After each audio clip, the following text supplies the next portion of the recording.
Hello, Sarah of SEK Handmade here, and welcome back to another wonderful Meet the Maker. I am so excited to be going live today with another crocheter and maker mama. Sorry for the delay. There were technical issues, of course.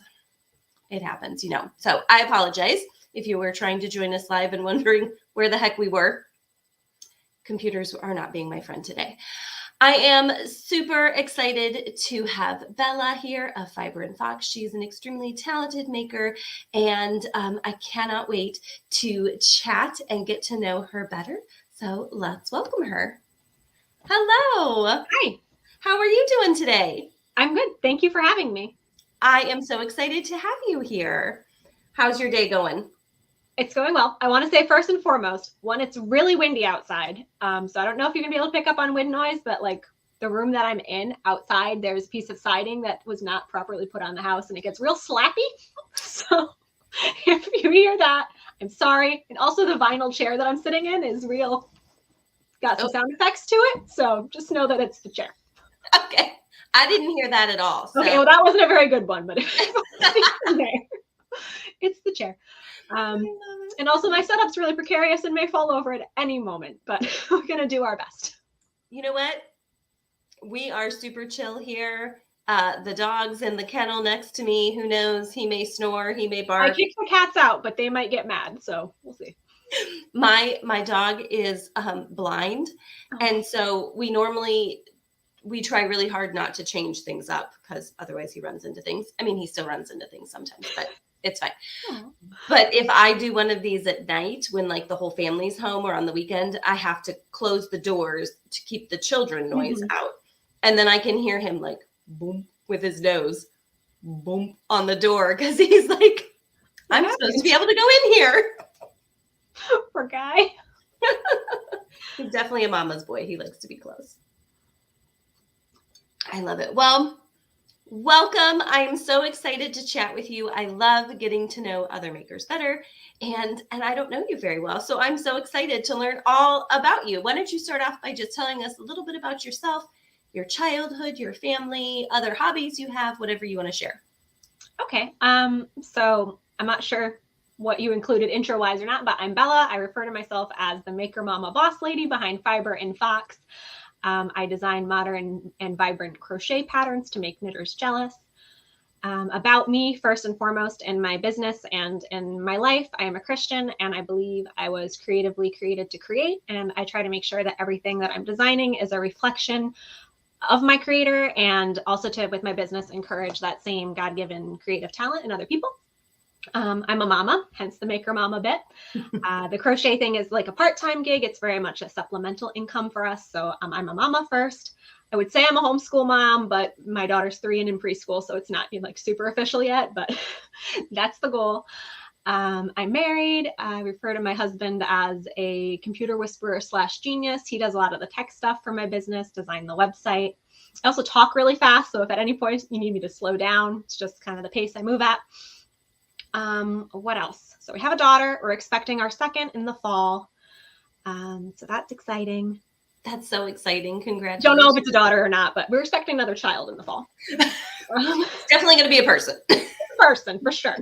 Definitely a human person. We're going to find out later this month what the gender is. So I'm really excited about that. That's so exciting. We live in Connecticut. We're both Connecticut born and raised. My husband's Air Force vet. We have 2 cats. Other hobbies, like well, not when I'm pregnant, but when I'm not pregnant, I like to cook. But mostly the crochet. I also knit. The knitting is more the hobby and the crochet is all business. I do enjoy the crocheting as well, but I kind of try to keep the business and the hobby separate, just so I don't get burnt out. But that's kind of it on the hobby stuff, I guess. What else? Anything else you need to know about me? Have you had a lot of morning sickness and nausea with your pregnancy? So this one really kicked my butt. The first one, I was kind of like, I feel off. I'll eat some crackers. And I was good to go. I worked full time at the time and like I was okay. But this one, yeah, it's been like flu-like stomach flu symptoms for like 7 or more weeks. So I'm just starting to come out of it where I can. That's intense. Yeah, because I was like eating food with my eyes shut and I can't go in the fridge. Not what I expected. Obviously, every pregnancy is different, but I Yeah. kind of expected it to be easier. So, but very grateful to be coming out of that, I think. So, Absolutely. When I was pregnant with my second, I definitely had a harder time. Doesn't sound like as bad as you, but definitely a harder time with the nausea because I had a little person that I yeah. had to care for. And when I was pregnant with my first, I was literally like, I'm exhausted. I don't care what gets eaten in this house. I just want nothing to do with it. Mhm. Figure it out, adult person. To my husband. Yeah. But when you've got a little person you've got to take care of and they're like, I want broccoli. You're like, Mhm. Yeah, my okay. husband, he can like survive, but he's definitely not a chef. And my daughter is like dairy free, so her like dietary stuff's a little more complicated. So they've been roughing it for a bit, but we're doing okay. They'll be fine. It's Yeah, fine. they're fine. They're fine. They're fed. Character building, right? Yeah. My husband's learned a lot about Instant Pots and whatnot in the last couple of weeks. I bet. I'm proficient. It's exciting. Good for him. That's awesome. I love it. So you live in Connecticut and you both are from Connecticut. Are you close to family then? Yes, all of our family is here. For the time my husband was in the Air Force, which we'll hit on, I guess, when I talk about my business, how it happened. But he's lived all over the place. The two of us lived in Washington State for a bit, but then we ultimately came back here to Connecticut when he was done with his Air Force stuff, and all families here, and seems to be where we're at right now. So that's great. It's nice having family close, especially when the kids really are little. Mm-hmm. Yeah. How did you and your husband meet? Church, actually. Oh, that's nice. Yeah, so I met him when I was like 15 or so, and I thought he was really weird. Wanted nothing to do with him for a real long time. Turned him down for like 3 years. He finally won me over, and now we live happily ever after. So I love it. That's fun. When did you learn how to crochet and eventually knit? I assume the knitting came second. It actually came first. Strangely enough, I was a knitter first. I mean, loosely, kind of like, but so yes, my grandmother on my mom's side taught me. My mom knows how as well. My grandma taught me like while my mom was at work watching me when I was probably about like 5 or 6 or so. And she actually taught me, I don't know what the technical show is called, them nut pickers, but I don't know what the things that you like crack nuts and get the walnut out of the shell. She taught me how to knit on those. I love it. Tiny. And she's an innovative lady. So I learned how to knit on the little metal nut harvesting sticks. And I don't think she taught me how to cast on. I only knew how to do like the knit stitch kind of sort of, and made a lot of baby blankets shaped like that for dolls. But I kind of got it. And she tried to teach me crochet, but I just couldn't quite get it. And then come like, I think I was 7 or 8, I was staying with her and she had moved and I had stayed over for the week. And I remember like getting up super, super early and like raiding her acrylic red heart stash. And I knew how to do the chain, but I think because I didn't know the like foundational part of the knitting, like the casting on, I thought the chain was like it. And I thought if I got really good at the chain, like it would turn into a sweater at some point. So I just kept chaining and chaining and chaining like entire skeins of yarn. Like, is it going to be a blanket soon? I'm practicing really hard. But I didn't like understand there was more steps. So that was like 7 or 8. And then it became like a weird grandma hobby. Like, I don't want anything to do with this. Come like 9, 10 middle school. Mm-hmm. And then I ended up picking it back up again in high school. Did you continue to learn from your grandma, or how did you learn to move past the chain once you? My mom knows how as well, so I think she definitely helped me. But in high school, I think was when Ravelry became a thing, and I was like one of the original, like you need a passcode to get in OG Ravelry type people. And Etsy was just starting to get cool, so I was like, oh, okay, maybe this is a kind of a cool hobby. Like people do this that aren't 75. And I kind of wanted to get back into knitting. So I think my mom or my grandma or the internet, something got me knitting again. And I knit pretty basic stuff. I didn't really know how to shape anything. So I could do like hats with like knit 2 together decreases. And that was about it. I made a sweater. And then just looking at Etsy and stuff, I found amigurumi and like really more detailed crochet stuff that wasn't like Afghans. And I was like, oh, this is kind of cool. So I had my grandma kind of reteach me the crochet stuff from there. That's a big thing to jump into. Amigurumi. That's pretty specific talent. It's not something that every crocheter is A, good at, or B, enjoys. It's something that I did for a bit. I didn't jump right into it, but I think that's what got me interested in crochet again. Like maybe this is kind of cool.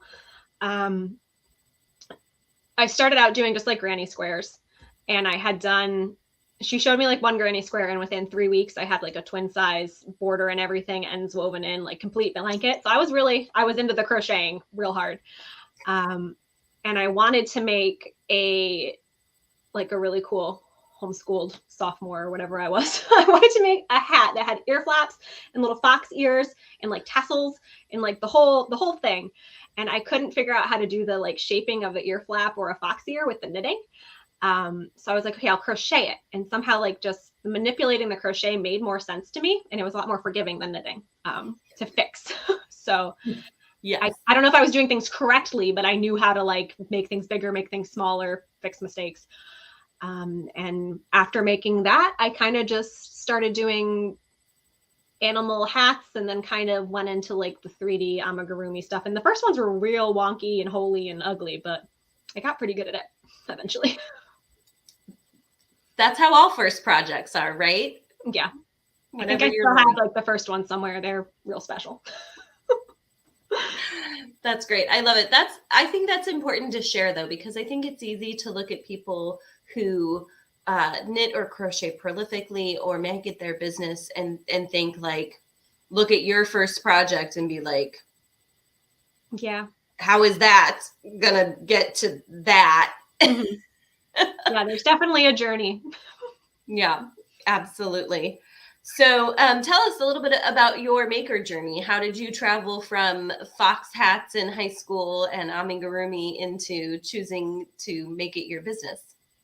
So this is where it gets not complicated, but kind of long-winded. So I will try to keep it as short as possible. So I picked it back up in high school. I was doing the animal hats. I had a bunch of siblings and cousins and stuff. So I was like, oh, what's your favorite animal? What's your favorite animal? I can make that. So I was making all these animal hats and made like book character amigurumis and stuff for my sisters and whatnot. Nothing too serious. Wasn't selling anything at that point. And then kind of dipped off a little bit again with the crocheting. Got married to my husband at 21, and he was in the Air Force at the time. So I moved out to Washington with him. And that was a real shock for me, having grown up in Connecticut and like not a small town, but like a familiar town. Mm-hmm. I'm not a super social person, but I knew people and people knew me, and I went to the same church, and I like would go into restaurants, be like, oh, hey, that's so-and-so, and like just kind of familiar. So I got to Washington State and realized like nobody there knows my name except my husband, and he's at work all day. And I didn't have like a job lined up or anything. I was still technically in school online, and it just kind of got me into a anxious, depressed funk of like, now what do I do with myself? Like I've put away the dishes and the house is pretty clean. What do I do now? And I'm very much a person, like, I don't want to say I define myself by what I do, but I'm very much like, I need to feel like I've done something at the end of the day, or it's just a failure. So it was really hard going from familiar with family and having a routine and a schedule to just, okay, I'm sitting in my military house and I'm doing nothing. So I was not thriving in that environment. Very happy to finally be with my husband because he had been deployed and a bunch of stuff. And we basically dated and were engaged like pretty much long distance the entire time. So great to be with him. But while he was at work, it was rough. So from there, I just started, and I don't even remember, I think I must have gone and bought yarn because I don't think I moved yarn out there with me because I took a suitcase and a cat, and that was it. And for our wedding, we had been like, just give us cash because we don't want to move it. Mm-hmm. That's funny. We had a very similar situation. We got married on Saturday. We drove from the Midwest to Tucson, Arizona, Monday, and I started my first teaching job on Tuesday. Oh, wow. So same thing, had grown up in the same place all the time. And then we just got married and uprooted our entire lives and moved halfway across the country. And we're like, what do grown-ups do? How do we do this? Well, ours was a little even stranger because we had been long distance, dating and engaged, planned the wedding in 3 months, got married, and he deployed 8 days after the wedding. Oh my goodness. And I moved back home with my parents for 6 months. which was just real great. Every newly married woman's dream. Yeah, but I was like, well, I could go live in Washington by myself and they'll give me housing, but what am I going to do alone for 6 months? Yeah, that would have been worse. So yeah, so then finally 6 months in, we finally got to be together. So it was a joy to be together, but it was definitely a transition period into adulting and what do adults do during the day? Yeah. But so from there, I got yarn somewhere and crochet hooks somewhere. Frequented all the local Michaels and Joann's and whatnot. And I started doing the animal hats and stuff, amigurumi again. I think I made a Facebook page called like Bella's Animal Hats or something. And was kind of sort of selling at, not great pricing at all, but making kind of basically anything anybody wanted. Like, you want me to make a red panda hat? I don't know how to do it, but I'm going to figure it out. So I was selling hats kind of, sort of, and it was pretty much just family. And people that I already knew, and I kind of ran out of people to make for, and I only needed so many hats, and I like did some stuff for our home, but like we didn't have any kids. We had a cat. He didn't want anything. So I ran out of stuff to make, and my husband's like, you should really try to like sell this stuff in like the most encouraging way. He's the person that pushes me to do things out of my comfort zone. They're like, you should really, I was looking for a job, but I didn't really have anything lined up. So he's like, hey, you should sell this stuff, try to do some fairs or something. Which as a not very social person kind of terrified me. But I started doing just like craft fairs at high schools and stuff. Everybody thought I was a high school student at the schools, which made it interesting. One lady thought I was 12. I was like 22. But yeah, so I was selling mostly. And at that time, I didn't know that you shouldn't like rip off copyrighted characters. So I was doing, all of the Disney and the Hello Kitty and all of that. And I was pretty good at replicating them. And then I started calling myself Bella's Custom Crochets because I didn't just want to be hats. I was like, I can make anything you want, which is an interesting business model. Not always very profitable. And I was definitely, I knew enough to like charge ahead of time for custom orders, but I didn't know how long the thing was going to take me. So I was always like undercharging, but it was giving me something to do. It was bringing me joy. So I was doing markets. And then a couple years in, we moved back to Connecticut. He was done with his Air Force service, and I got a full-time job.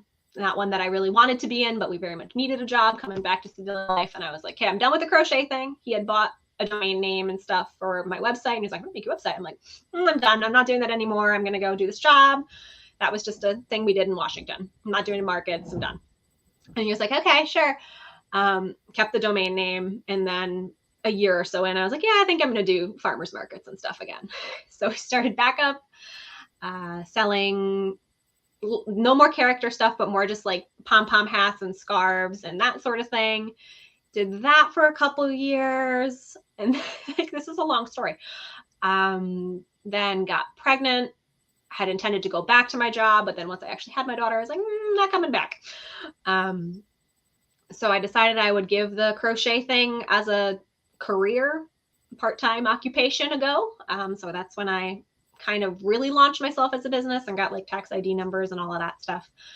And it's kind of evolved from there. Yeah.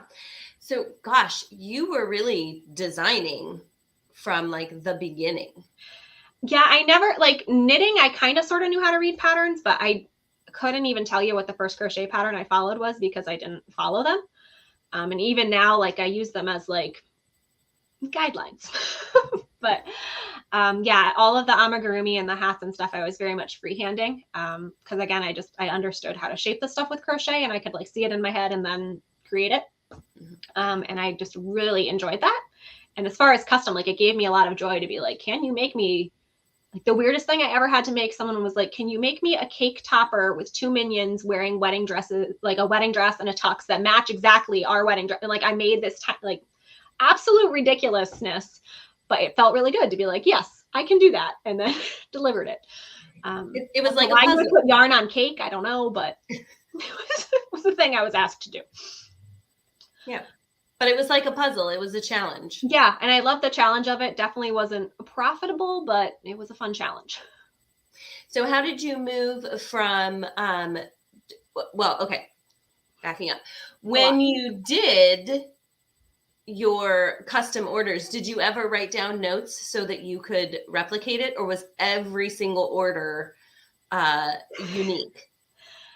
If it was something like sizing on like a hat, I had a basic, like, okay, you're a toddler, you're a large, whatever kind of sizing. But as far as counting stitches or anything, not really.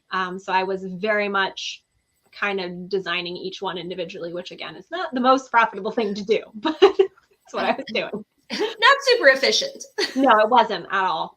But yeah, so that's what I was doing for a bit. But when your goal is to occupy your mind, to occupy your time, to use your creativity, I totally identify with feeling like the crocheting and the teaching is God-given talent and my calling, and like there's no not doing it. You know what I mean? Like, so I understand the drive to do those things, even when there's not a sound business practice behind it, because that's not the starting point. Absolutely. Yeah. I know I would be creating stuff with yarn one way or the other. So if I can make some money on it, that's fantastic. But it's definitely a passion that's in me, with or without the business side of it. Yeah. So when did you transition into like, well, what does this look like to actually put patterns down on paper and put them out in the world? First, do you currently still sell finished items? I do not, unless you're like really, really nice in request and want to pay the right price. I do stuff for family, and I make a ton of stuff for my daughter and husband, but I've stopped doing the markets. It just kind of, with COVID and with my child's age and whatever, it just kind of became more hassle than it was worth. And I got sick of making the same hat over and over again. It was comforting for a while, but once you've made like 60 of the same hat in a season, it's not joyful anymore. So yeah, I don't know like when I decided I was going to design, or if I sat down and was like, I'm going to design now. But the first thing that I did, I think it was 2017, maybe. I wanted to sell and make for my husband a men's crochet beanie, and he didn't like any of the ones that I was finding on like Etsy or Pinterest, and he basically wanted it to look knit, but it was crochet. So the first thing I designed was a beanie for him, and then I would kind of sell that at markets, and then I kind of kept just making stuff for markets, and it got to the point where I had made it so many times that it was basically a pattern. So like, why not write it down? Because I definitely had more consistency in what I was making. So from there I was like, okay, I guess I'll publish patterns, give it a try. And then once my daughter was born, I definitely got more into the design side of things. For like a year, I was trying to juggle the finished items and the designing, which was basically two different businesses. So two different audiences completely, but it was fun for a bit. But now I'm pretty much just the designing and the YouTube stuff mostly. I have a podcast where I talk about designs, but also like what I'm knitting and yarns I've acquired, and just, you know, fun yarny people chat. And then I kind of last year, 2021, I switched over from Bella's Custom Crochets because I didn't want to do nothing custom no more. And I also I felt like I had to, this is going to be a question you're going to ask me later, I bet, but I felt like talk about it now. Tell us about your name. There you go. Thank you. I felt like on the podcast, anytime I'd be like, and here's the socks I knit, I had to apologize and be like, I know I'm a crocheter. I'm sorry, Bella's Custom Crochets, but I knit this. So I wanted to get crochet out of the name because it's very much what I design is all crochet, and I don't intend to design knit patterns. I say as I've evolved my business over time anyway, but yeah, I wanted to make it more like fiber art. So I'm fiber and fox now. Foxes are my favorite thing. Started out with that fox hat, and fiber just felt better than just crochet. I love it. I think that's a great transition. I love the name. I love that I know now, like, you know, people name, I'm fascinated by how people name things because it's both so interesting to me if people are just like, I just thought it sounded neat, or if it really has some deep meaning. And just looking at your name of Fiber and Fox, I wouldn't, I mean, obviously the fiber is kind of obvious, but the fox part, I wouldn't have immediately connected a deeper meaning. But when you said that the first thing you wanted was that fox hat. It was like, light bulb. That's so cool to bring it back to the beginning like that. Yeah, it's kind of a slightly unique name, but not weird enough that you're like, what is that? At least I know, I think it's apparent that I do some kind of fiber arts, but I get a lot of emails addressed to Dear Fiber, like that's my first name. Like I'm a cereal or something. Yes, I also get those emails, dear Crochet. Oh, I'm like, I can tell you tried real hard. Yeah. Mm-hmm. Yeah. Don't take 2 seconds and look up some of these. Yeah, it's not hard. My name's everywhere. It's right there in my bios and all the things.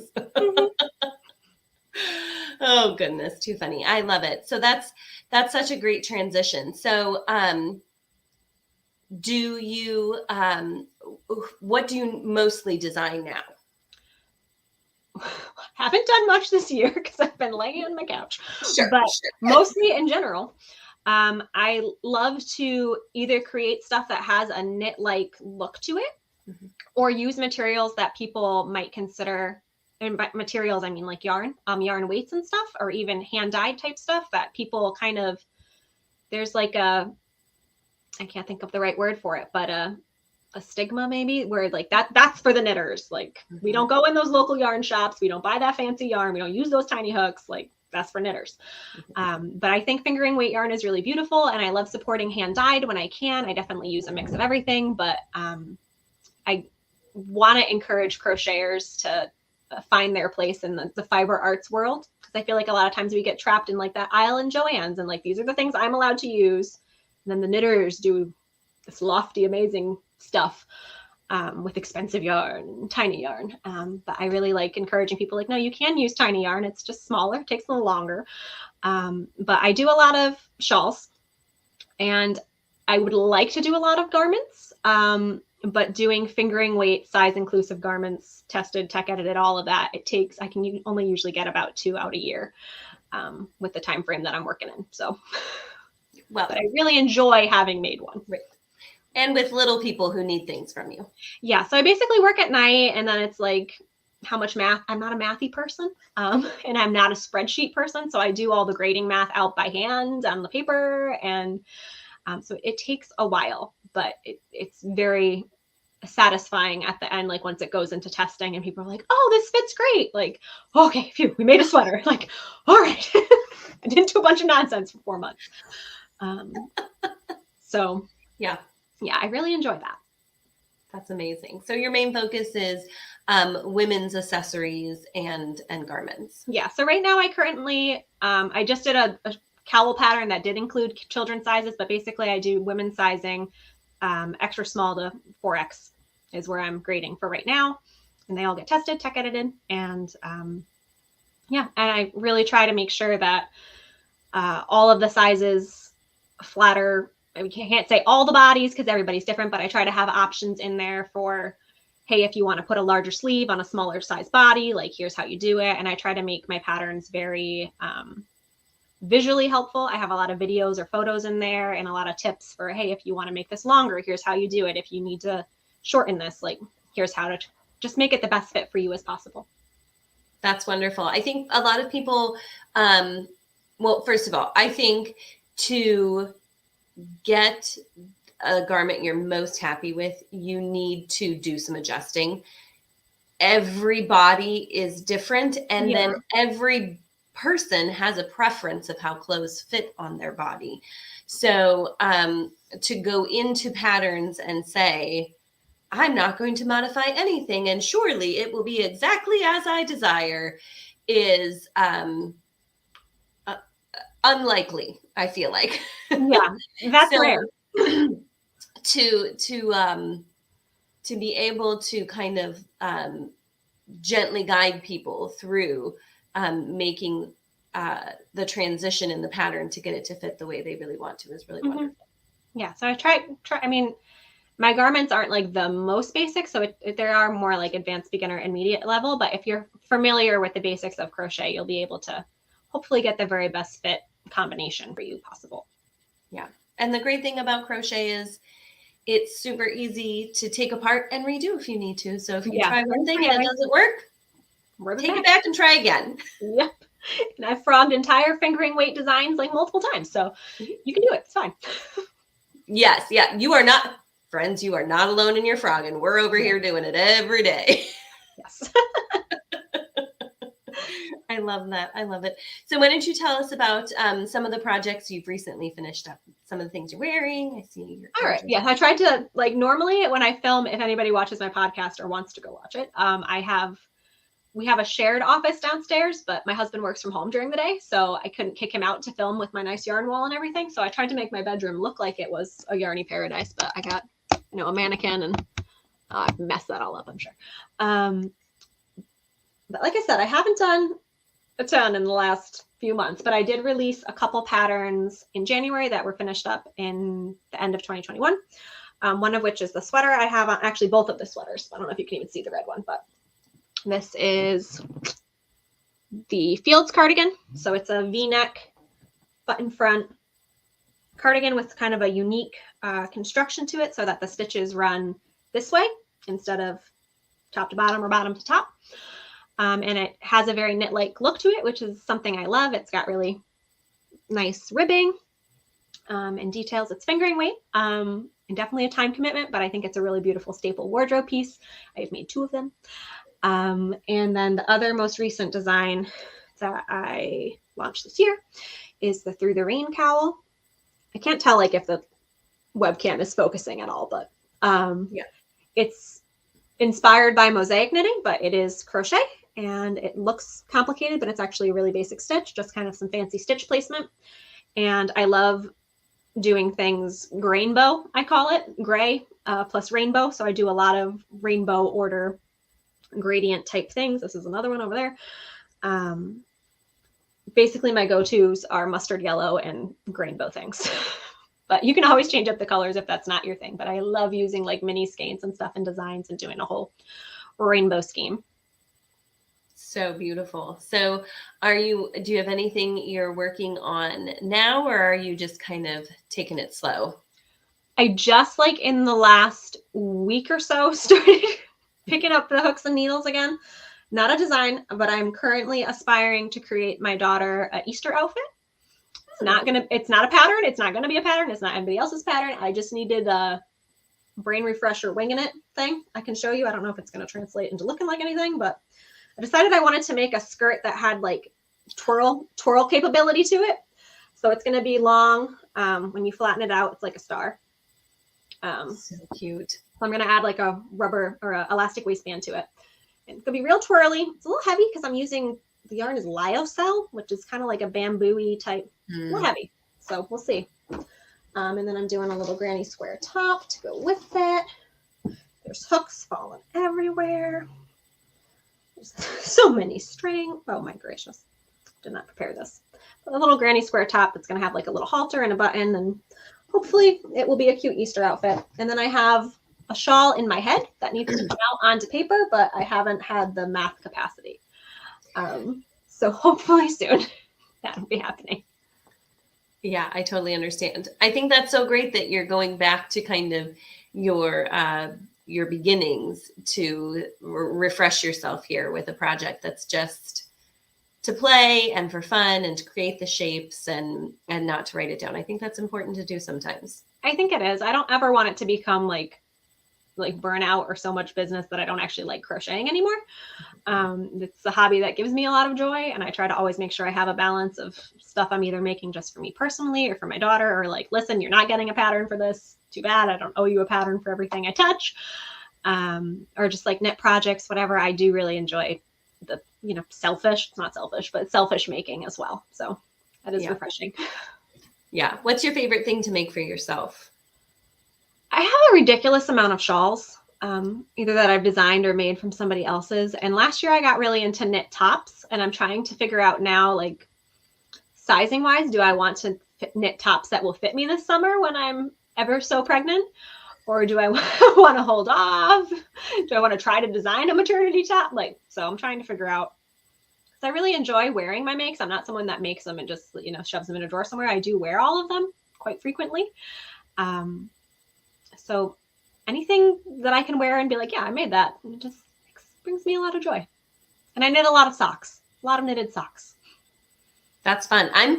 I am attempting to knit socks, and I've not gotten very far. It So takes a little bit to get into. I'm super impressed. Well, here's the thing. For those who know my knitting story, I had knitting forced upon me by my mother, which I'm grateful for now, but I was not so much when it first started. But she was like, "Let's make socks," and I was like, "Okay." And she loves the tiny, tiny needles and the super fine yarn. And I am kind of realizing that maybe I should have started with like a DK weight sock instead of a fingering weight, because I'm like, I have like, at the rate I'm going, months of knitting before I even get to the heel. Yeah, if you start out with like a DK or a worsted, even if it's not a sock that you like, you're just going to be wearing it as like a slipper sock or something in the house, or it's not your favorite fit, you at least get all the construction bits and like, how in the world does the sock go this way and then that way? Like, right? Get through the basics. But I feel like once people get one or two socks in, they're usually pretty convinced. I had kind of similar, like a family friend agreed to teach, I think my mom and then like her mom and the two of us how to knit socks in high school before I got back into knitting. And I was like, I hate this. This is horrible. Like, why is anyone doing this? And I made like acrylic worsted weight striped purple socks. I still have them. But they're not my favorite, but it did teach me the basics of how in the world you make that happen. Yeah. Yeah. I see the vision of liking the socks. And I'm sure it's the same for you, with all of the business commitments I have and being the mom of the little people and all of those things, it is constantly getting pushed to the bottom of the list of things that need to be done. So I'm like, maybe by the time the kids are in high school, I'll have a pair of socks. No, hopefully yeah, they'll probably be the same size, so why not? Exactly. It's fine. Yeah, I think getting into it is definitely hard, but I think they get to the point where they are like a mindless project. Like for me, it's definitely the grab and go project, or I don't really want to think about anything, so I'm just going to knit a sock. The heel part gets a little fiddly, but leg and foot gets pretty simple eventually. So keep going. You might like it. I will. And I'm sure I will at some point really enjoy it. It's just the slow process of getting there. I love it. So I'm going to ask you some of your favorites. Okay. Okay. What is your favorite item to design?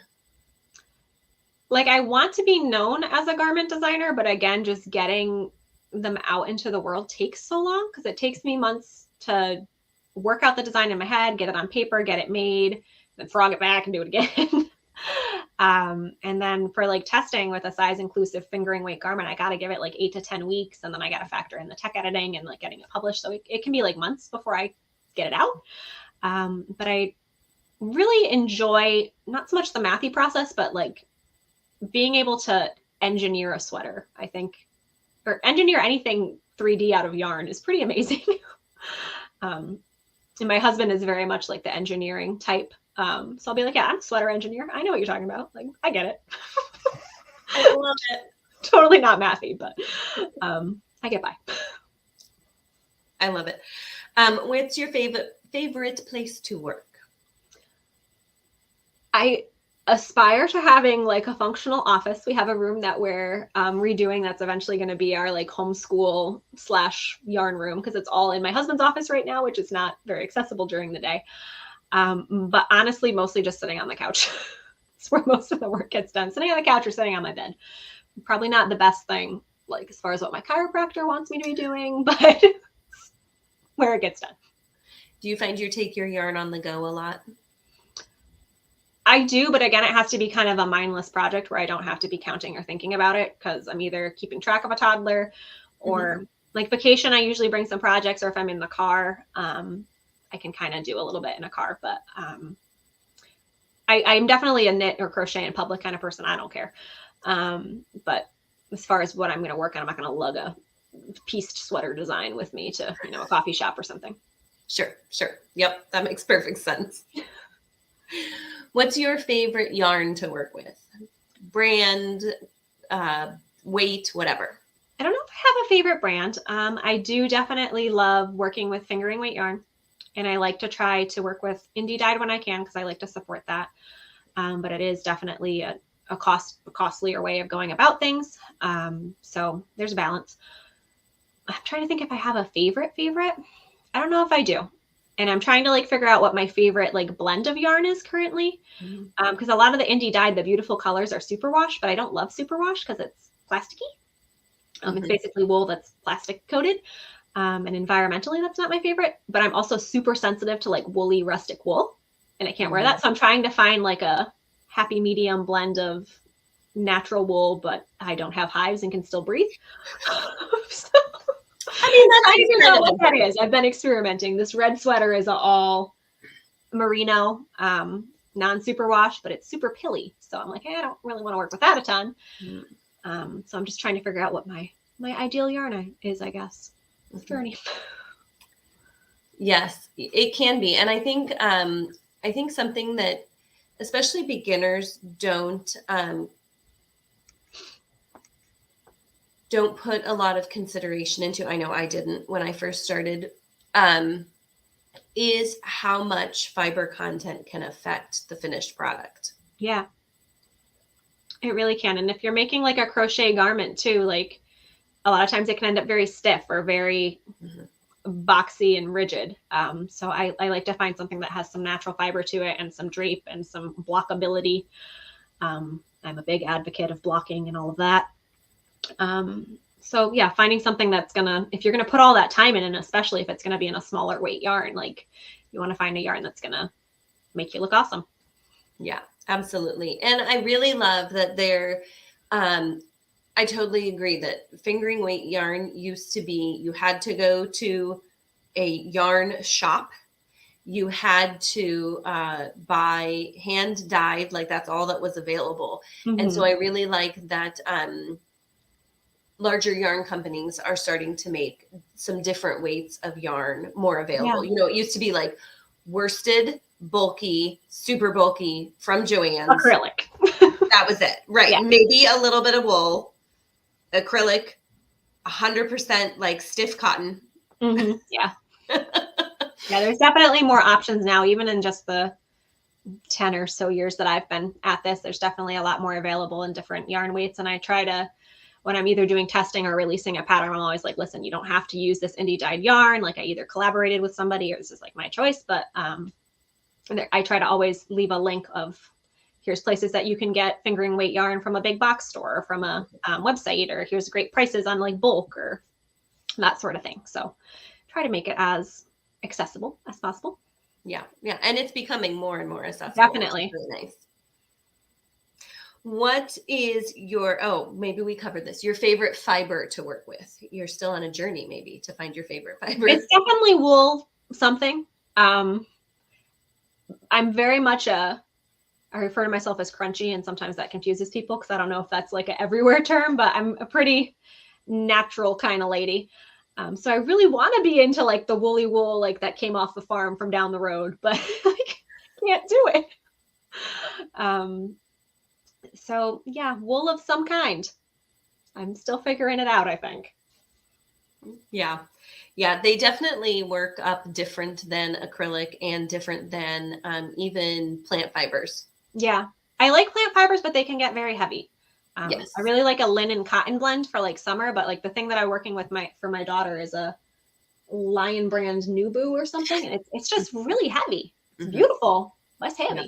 And I couldn't imagine making like an adult size garment in it. If it's already heavy on a 3-year-old size skirt, it would be very weighty.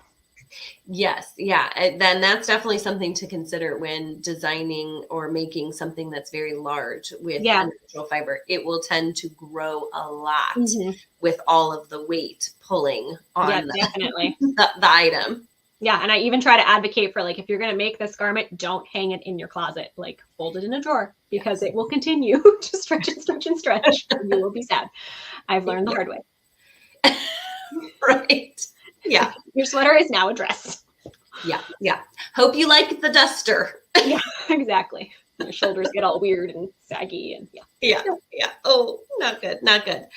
Do you have a favorite hook, either brand, style, size, wood or metal, whatever? I am 100% committed in a exclusive relationship with the Clover Amours. So I know there's some similar ones. I don't know if I have a favorite size. I kind of hover in the 3.75 and slightly above type region because, again, the fingering weight on you don't want it too gappy. So like D, E, F, G kind of sizes. H is usually like the biggest. I go if I'm feeling wild. I really like ergonomic hook. I've tried like the wooden ones and like I don't know if it's the size of my hands or just preference, but like the furls ones, like they hang out like really far past my hand. So it's like a wrist exercise to have to that thing back up. So yeah, I really like I think these are aluminum, steel, something with the rubber handle. I like those a lot. And knitting, I'm all about the metal tips. Yeah. Interchangeable and metal. I started knitting when I was a teacher and my husband was a graduate student, and I have a whole forest of fixed needles, like a fixed circular. Those are hard needle. to organize. And yeah, like one of the things I'm really like considering is investing in like a really nice interchangeable set just to purge the mass amount of knitting needles from my closet. Yeah, I would highly recommend. I really love the Xiaogu brand, but there's plenty to choose from. But yeah, even if you have to buy a couple like extra cords or extra something, like it pretty much includes everything you need. And it's usually in a nice little zipper pouch and you can bring it places and it's not just the tangled, squiddy mess of plastic everywhere. So definitely recommend if you are going to get into knitting, it's well worth it. Yeah. Back in the day, the 50% off the Clover needles at Joann's was right in my price range. But now that we're a little older, a little more settled, I see the value in just the splurge of buying it and having it done.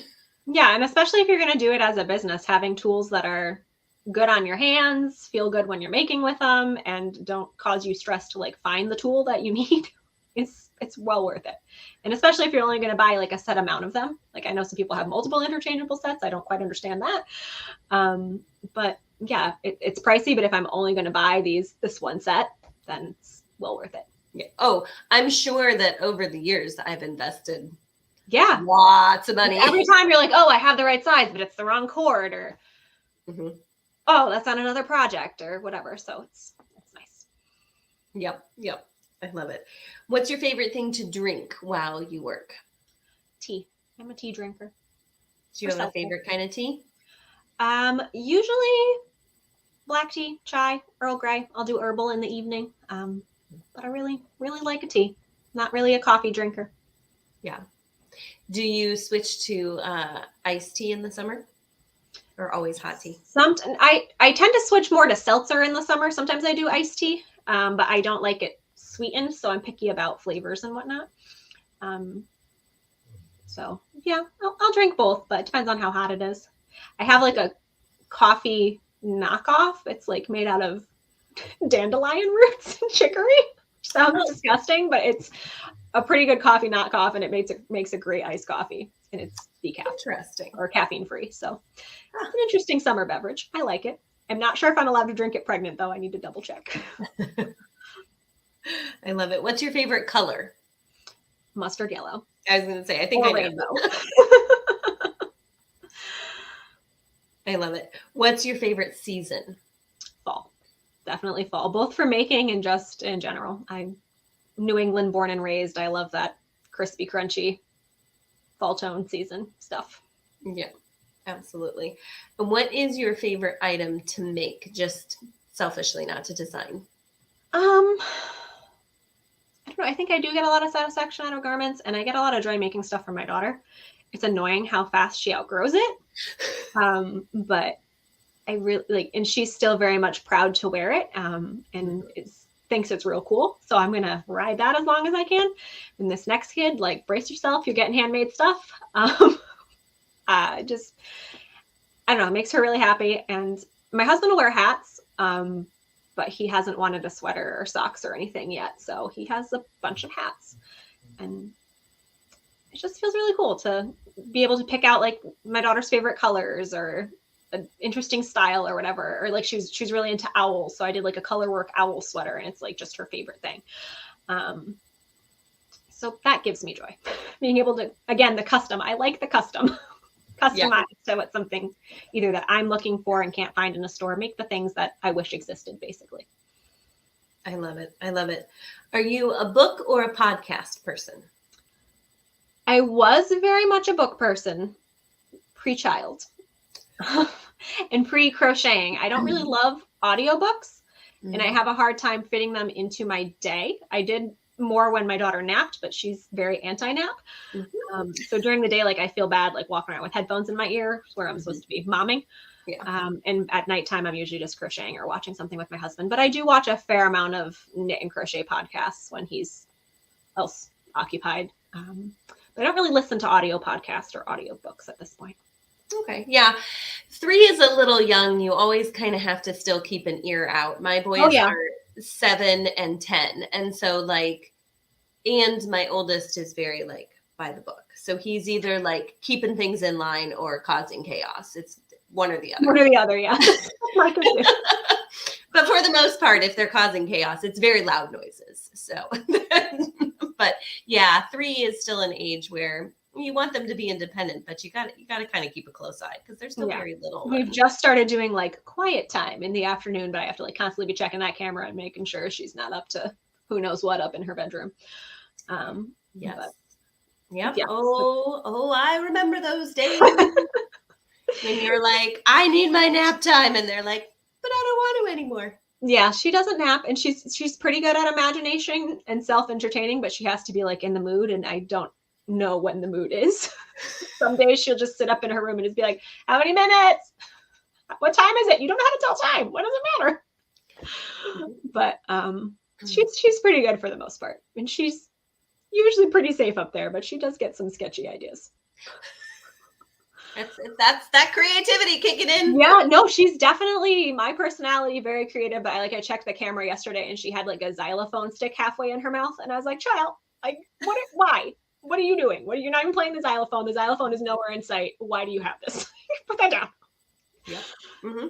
So. Oh yeah. I love it. Do you prefer a sweater or a cardigan? I think a cardigan, because I like layering, and to be able to take it on and off and not be sweaty. Yeah. If you grab a snack, are you looking for something salty or sweet? 100% salty. Yeah. What's your favorite this pregnancy, I've wanted to eat sorbet, which is not like me at all. That is like one of the only things I could have tolerated. So there's been a lot of sorbet. But usually I'm very much a salty, crunchy kind of person. I love it.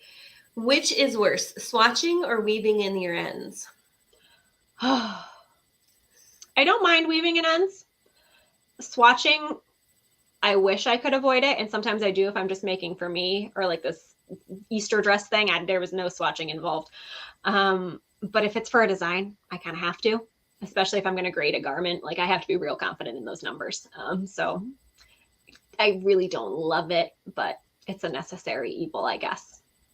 And weaving in ends, I'm not someone that will leave them unwoven in. That will just drive me crazy. Like, I can't just leave them on the inside. They have to be woven in. So I usually just turn on a podcast or something and get it done. Not too bad. Yep. Knock it out. Yeah. I love it. I love it. Well, it has been so much fun talking to you. Thank you so much for chatting with me. I love learning about you and your journey and all the things. So thank you so much for joining me today. Thank you for having me. It's been really fun. I'm glad we got to do this. Have a great day, and we'll have to chat again soon sometime. Okay. Have a wonderful day, Sarah. Thank you. Bye. Bye. Friends, another wonderful, talented maker. Thank you so much for joining us today.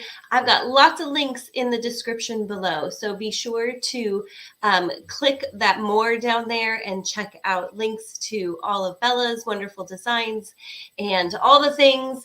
And I would love it if you enjoyed this video, if you would subscribe to my YouTube channel, like this video, turn on notifications so that you automatically find out when I release more Meet the Maker interviews. I'll be doing lots more of those, as well as other things, opportunities to sign up for my email list if you like patterns and discounts and all the things.